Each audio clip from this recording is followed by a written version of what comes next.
Cerca de 100.000 pessoas desaparecem por ano no Brasil. Destas, uma grande quantidade são meninas ou mulheres entre 13 e 25 anos. Muitas destas meninas, quando desapareceram, estavam lendo um livro. O mesmo livro. Boa madrugada, cidadãs e cidadãos. Boa madrugada, alminha. Hoje é um dia muito importante para este canal. Na verdade, hoje nós vamos alçar voos muito mais altos. E eu adoro voar, e vocês? Assim como nós fizemos com Sete Além, nós vamos fazer com uma outra investigação. Uma investigação que eu venho fazendo já há algum tempo e que ela até já rendeu frutos. Só que algumas pessoas pediram para que eu não divulgasse, não fizesse vídeos sobre isso. Mas eu vou fazer, porque eu acho que a gente já chegou num tamanho ideal para que vocês me ajudem a investigar desses relatos e experiências que nós vamos partilhar agora. Então começa hoje uma playlist nova, os relatos, que são como capítulos de investigação, inclusive alguns com pastas de informação, ok? Eu conto com você para participar, se envolver, dar a sua opinião. Eu sou Luciano Milici e este é O Livro.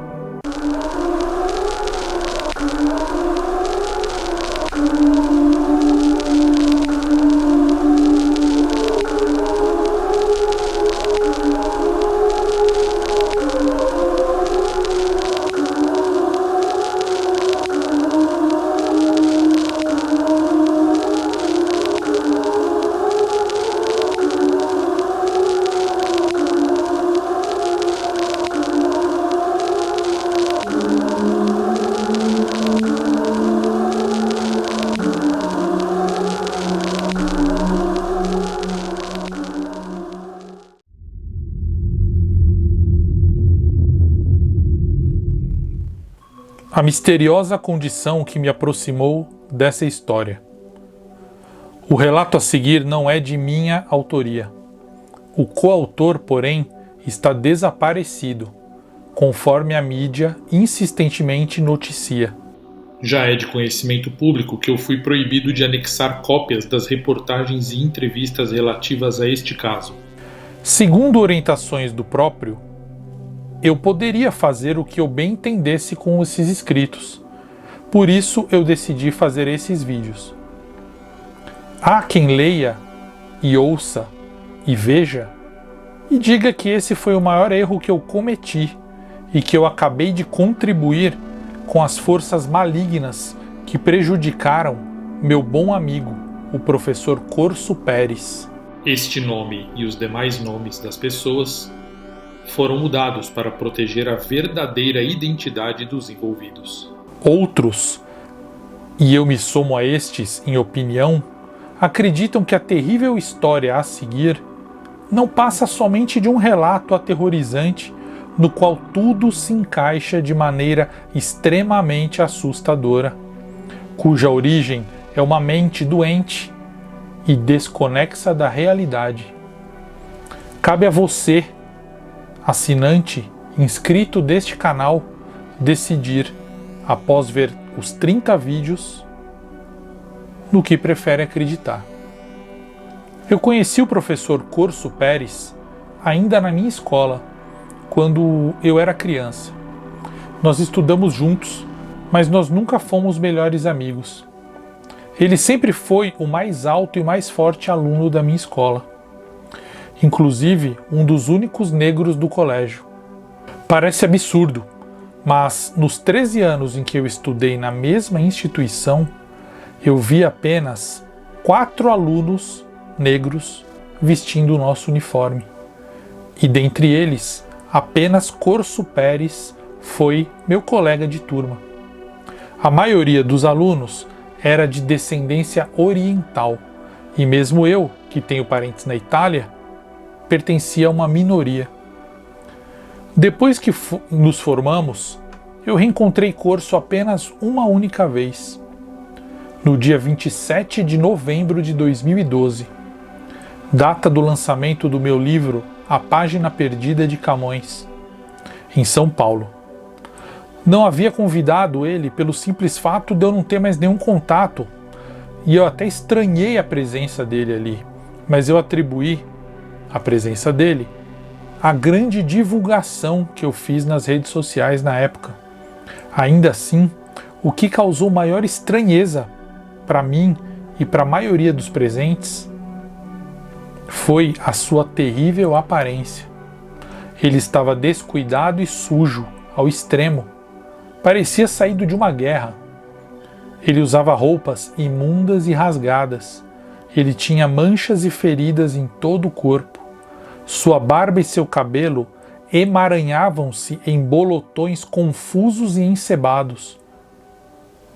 Seus olhos estavam vermelhos, sanguinolentos e profundamente cansados. Não havia vestígios naquele ser do antigo, atlético e galanteador Corso Pérez do meu colégio. Ele se aproximou esquivo, numa coreografia quase embriagada, desviando das prateleiras e das obras que estavam expostas na livraria como se elas fossem radioativas, como se os outros livros fossem radioativos. Ele exalava um odor misto de álcool, urina e suor. Chegou até mim, afastando todos os convidados que estavam próximos e me fazendo temer pelo problema que poderia causar dentro da livraria. E ele falou: "Oi, Milice, como vai?" Ele estava com a voz rouca e pigarrenta. Eu olhei e reconheci, eu falei: "Corso, nossa, há quanto tempo? Eu estou bem." Respondi assim que eu reconheci ele, sem conseguir completar aquela famosa "e com você, como as coisas estão?", porque parecia óbvio demais que ele não estava bem. O Corso puxou inesperadamente de dentro de um cobertor que ele usava e mal cobria o corpo dele. Ele puxou um envelope pardo, cheio de papéis, e falou para mim: "Tó, Luciano, pega." Eu falei: "O que é isso?" Ele falou assim: "A gente está cercado aqui, melhor eu não falar nada. Dá uma lida, faz o que você quiser com isso, tá legal? É seu, eu vou nessa, adeus." Ele disse isso e se afastou, no meio de resmungos solitários e risadas insanas. Até hoje, até o presente momento deste vídeo, Corso Pérez segue desaparecido. O envelope pardo que ele me presenteou permaneceu esquecido aqui no meu escritório, sobre uma pilha de quadrinhos de super-heróis dos anos 80 e 90, até que numa noite de outono, em que eu despertei assustado de um pesadelo sob florestas celtas, rituais profanos e clareiras, havia um vento gelado entrando pela janela que eu tinha deixado acidentalmente aberta. Eu caminhei até o escritório para encontrar uma Moleskine que eu tenho, onde eu anoto meus sonhos. E eu queria anotar todos os detalhes daquele pesadelo, mas porque eu faço isso desde os 6 anos. E geralmente esses meus caderninhos, minhas Moleskines, ficam do lado da cama. Mas naquela madrugada, além de eu deixar a janela aberta, eu também não tinha pego o meu costumeiro kit de anotações de sonhos e futuras histórias. No escuro do meu escritório, eu esbarrei e acabei derrubando o envelope do Corso e a pilha de revistas de quadrinhos que estava embaixo dele. Antes que eu pusesse tudo no lugar, eu tive a impressão, e espero ter sido somente uma impressão, de que eu ouvi uma espécie de chamado, uma espécie de convocação para eu ler aqueles papéis do envelope pardo. Eu não posso dizer certinho se foram sussurros, se foram sopros, mas os papéis que caíram no chão pareciam implorar para mim: leia, leia, nós temos algo para você. Eu acendi a luz e, ajoelhado no chão, eu recolhi aquelas folhas espalhadas pelo piso, e à medida em que eu apanhava os papéis, eu dedicava alguns segundos olhando, avaliando, antes de enfiar de volta no envelope. E eles estavam escritos em uma caligrafia linda, única, porém inconstante. Às vezes firme, às vezes tremida. Garranchos e rasuras eram comuns, e as folhas, algumas pautadas e outras lisas, estavam totalmente tomadas pelo texto e não tinha quase espaço vazio nenhum em cada folha. Todas tinham marcas de sujeira, gordura e vinco. Além do texto, o envelope também tinha gravuras. Gravuras que eu vou mostrar para vocês. Corso deixou as páginas numeradas e, por acaso ou coincidência, a última folha que eu peguei foi exatamente a folha número 1. Então eu não pude evitar e dei uma lida. E essa lida completa, que se iniciou no chão desse mesmo escritório onde eu me encontro agora, naquela fria madrugada de outono, após o pesadelo sob florestas celtas, rituais profanos e clareiras,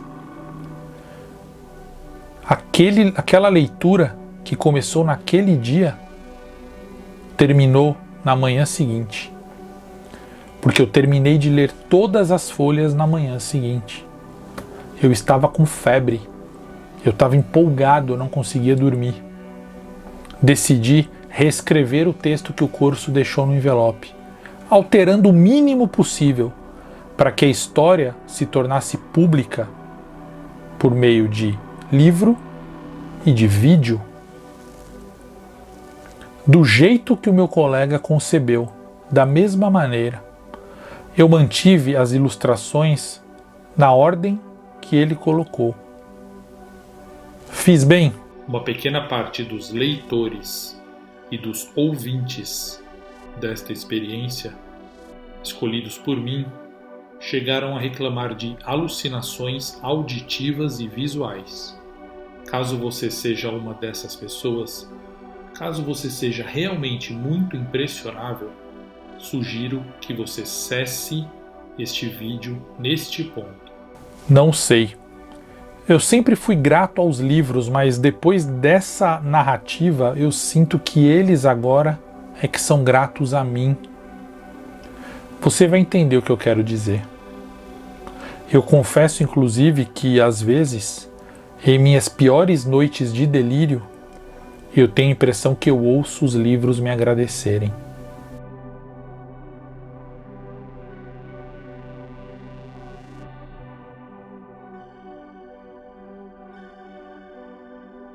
Gostou? Deixe seu comentário, seu like, inscreva-se no canal e nessa playlist.